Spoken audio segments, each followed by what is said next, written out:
Hey everyone, it's Ed Karzai with the Karzai Real Estate Group. I hope you're doing good. Today I'm going to talk about if you are a seller and you are selling your home, okay, but you're in a position where you sell your home, you're in contract, but you have not found a replacement property, okay? So kind of what do you do at that in a situation like that?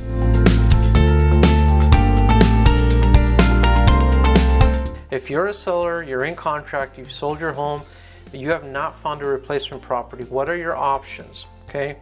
You have a few options, all right? First option that you could do is you can put in the contract with the buyer an addendum that kind of protects you as a seller. Okay, the name of the addendum is called Seller's Purchase of Replacement Property. And what that basically does is it gives the seller protection and it allows them to find a replacement property.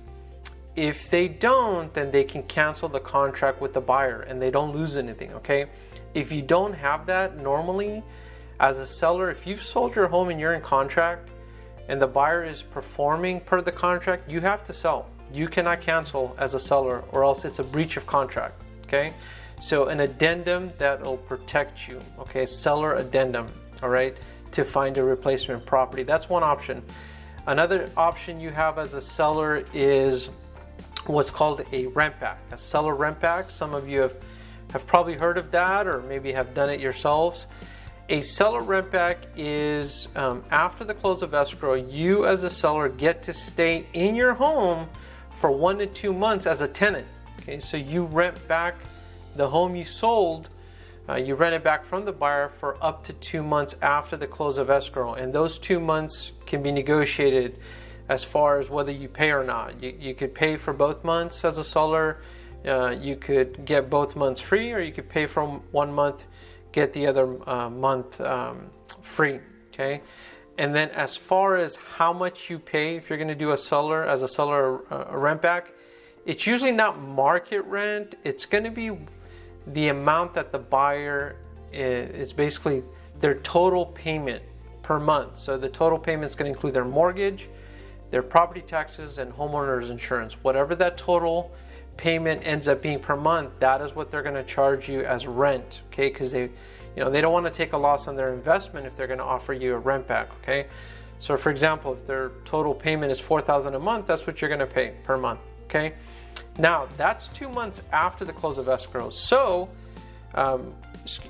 from the day that you accept an offer as a seller, okay, it takes 30 days to close escrow, okay? So if you get 2 months after that, that's, as a seller, you have 90 days after you accept an offer. With 2 months of rent back, you have a total of 90 days to find a replacement property. So that gives you a good chunk of time, okay? Now, if neither one of those two options are on the table as a seller, your last option, and it's the least desirable one, it's basically you're going to have to move out when the time comes as a seller and move into a rental, okay, until you find a replacement property. And that's not ideal because as a seller, you're going to have to move twice, okay? But if that's your only option, then you have to do it, right? So those are some of the options that sellers have if they're in a situation where they sell their home and have not found a replacement property yet, okay? I hope you found that information useful. Please, as always, if you have any questions, concerns, comments, feedback, please reach out to me anytime. I would love to hear from you. This is Ed Karzai with the Karzai Real Estate Group. Thank you so much for watching this video. Have a great day.